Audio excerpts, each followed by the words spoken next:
Kākano, Puoro, an original video series about grassroots, regenerative Ōtautahi music communities. Christchurch, a frozen provincial town growing on the udder, where fashion means polar fleece and puffer jackets. Necks are optional, skids are compulsory. Footy is the backbone of entertainment.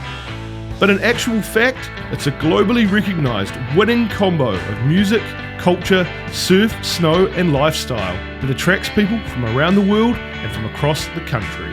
Christchurch has had a reputation for being a boring place, a conservative place, a place that developers have tried to turn into a metropolis of high-end eateries, international fashion boutiques and a city that prides itself on the $14 pint. However, there is something that sits further back from our city's front page story, the story of our local music industry. Our local music scene encompasses many styles, it conveys many emotions, and knows what it has to say and to whom. It can be complex or extremely simplistic. We're going to explore the DIYers, the pros, the venues, and the people who make up our local grassroots music community. Christchurch has long had a vibrant indie music scene, and though recession, earthquakes and global pandemics can rattle our local economy, the independent music scene has proven to be unstoppable. We are a music venue. Music, comedy, cabaret, all sorts. Art exhibitions. You really could get anything. Lots of partying, that's what goes on at the Wonder Bar. Ōtautahi venues. I was here at Darkroom, found out it was coming up for sale. I ran outside into my van and rang Nick and just said, "Do you want to buy Darkroom?" And he just said, "Oh yeah." Pre-earthquake, this was a completely industrial place, and the tannery used to be a tannery factory, and quickly became apparent that this space, formerly a wine bar restaurant, was really suitable for live music. So we decided to take the bull by the horns and turn it into a music venue. The universe put me here. I remember I was in charge of Red Bull South Island, so I used to run around all the bars, and this was the coolest bar in the South Island back in 97, 2000 when I was here. And I was sitting out on the back balcony with the original owner, Jorg, and I said to him, "Man, I want to own this bar one day." And didn't think about it for another 20 years. Went and lived overseas in Holland, been everywhere, done everything, and then I basically bumped into the owner outside the bank. And I'd said to my partner on the Monday, "I want to stop doing what I'm doing. I'm sick of flying around in the North Island." And by Friday, I bumped into him, and on Saturday I'd bought the bar. It was just crazy. The 2010 and 11 Christchurch earthquakes destroyed much of the infrastructure of the local music industry. However, before most of the city had even reopened, live music venues were reopening and new ones were appearing. Local music venues were sanctuaries for people to come together, socialise and enjoy live music. The musicians, the punters and the hospitality sector in Christchurch were all chomping at the bit to get back out to venues and artists back performing. In recent times, the same DIY attitude and determination has seen the same resilience surface. The COVID-19 global pandemic closed all our music venues in 2020, and the Christchurch music scene is once again left rethinking and reshaping how we support our local musicians and venues. We have seen local musicians turn to the internet for live streaming, local record labels curating entire festivals online dedicated to broadcasting and promoting our local artists. But all in all, the entire Christchurch music industry are working together, now more than ever, to drive recovery, build further resilience and bring back the noise and texture to Ōtautahi. You don't really make any money doing this. You keep afloat, you break even, but small business in this respect, like live music venues, anything associated with the arts, it's kind of like you can make a killing but you won't make a living. It can be brutal, let's put it that way. That's the nature of small business and being in something because you're passionate about it. We didn't buy this place to get rich. It's a really layered thing running a music venue, and a lot of music venues have to not only manage all of the aspects that come with putting on a show, but they also have to run a bar and a hospitality kind of aspect of it, and it's a really big job. So I am very thankful to have partners in crime, if you will. Thankfully the government's managed to give us the subsidies, so we've managed to retain everybody, which is good. It's going to be a wee bit harder now because we're not going to meet that threshold, but we'll be right. We'll get there.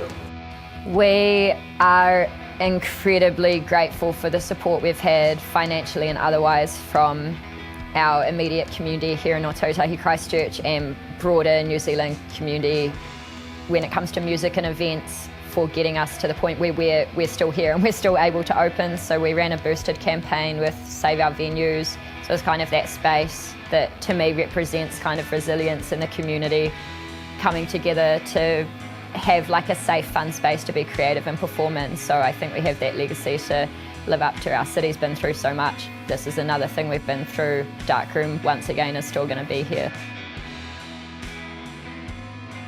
Yeah, I mean, certainly a lot of stress and uncertainty. That being said, I mean, like the environment we've always been in is, it's not like it's ever been, boy, you just keep doing this. You know, we've adapted and we've had to be flexible, and in part it's, our space is a flexible space. We set it up differently. Sometimes the stage is over there, sometimes it's here, and so it kind of just felt a lot bigger, a lot harder. But you know, like we've had to be flexible the whole time, so it was a continuation of that somewhat. I like the social aspect of it. That's really good. But you know, we get bands coming over and staying at our place now, which is really good. We like to give them accommodation and stuff, and just chatting to these guys and then seeing them out here and then performing and seeing them switch from, you know, just a normal cool cat to, you know, something incredible on stage is really cool. It's a lot of fun when this place is cranking, and you know, house music on Thursday nights, and we've got people dancing around the pool table and going crazy. It's fantastic. Last night, open mic night, Tuesday night, we were full, and I was in here and Sam was running it, and man, the place was just humming. For me, it's actually like the local bands. I call them our house bands because they play here so often. So Model Home and Mental Fatal are two of my favourite local bands, both female fronted as well, which means a huge amount to me as a woman in the industry myself. So you have these awesome nights when the bigger acts come through town, but also just those little nights when all the regulars are here and all the bands who just know the space so well and look after the space and each other. My band was invited to come and play within this space. At that time it was a wine bar and restaurant. It was not a music venue. So we cleared out all the furniture, we put in a stage, we did a show, lots of people came to the show and it was great. The next thing that happened was that promoters and bands and musicians started getting in touch, and they were like, how do we get a show at this place? So we're shooting down and we're going to go talk to some people about doing an extension of the comedy night, just more of that sort of stuff. And also we're trying to canvass for bigger and better bands to come through, as well as supporting all the young and upcoming bands. So there's just going to be more bands. We've been talking with Brian from Melted Ice Cream for a while about doing a regular Melted Ice Cream night. I think it sort of came from that when Brian saw that Better Living could be or should be regular. He got us involved, which is awesome, and it's been heaps of fun as we sort of navigate our way out of lockdown and getting people to play from around the country and people who we wouldn't otherwise see. Yeah, been a really cool project. Why is it important? Well, it's the wunderbar. It's very important. You know, we've had people come up here that they've died, they've had a wake here. This is where they used to party, you know, 25 years ago. There's so many people who come up here and go, oh my God, it hasn't changed. You know, I've been overseas for 10, 15 years, and they come back and it's still the same. And it is. Small things change, but predominantly it's still the wunderbar. Blue Smoke is important because it grew out of a need, a necessity, because we didn't have a space that could fit 300 or 400 people at that time. So the main centres being Auckland and Wellington would get international touring artists would come and they'd play in the north, but it was very difficult at that time for them to come down to the south.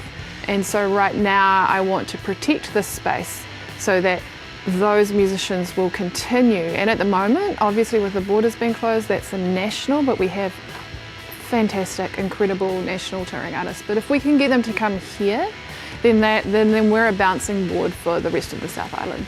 There are so few music venues around these days. I think that's Aotearoa as a whole.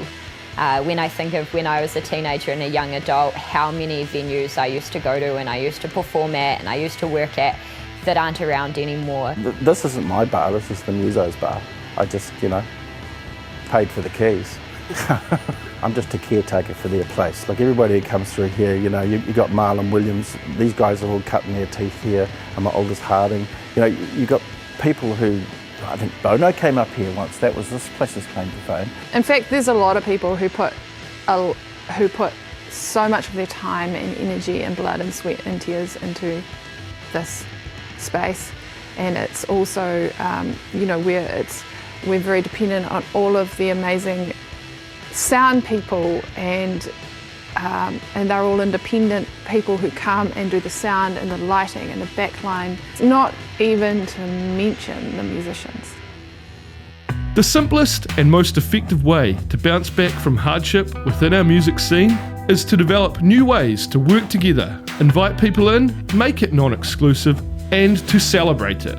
We have a generous musical history embedded in the soil here. Our city stands tall and proud of the fact that our city, Ōtautahi, is able to make a huge level of noise that resonates around the globe.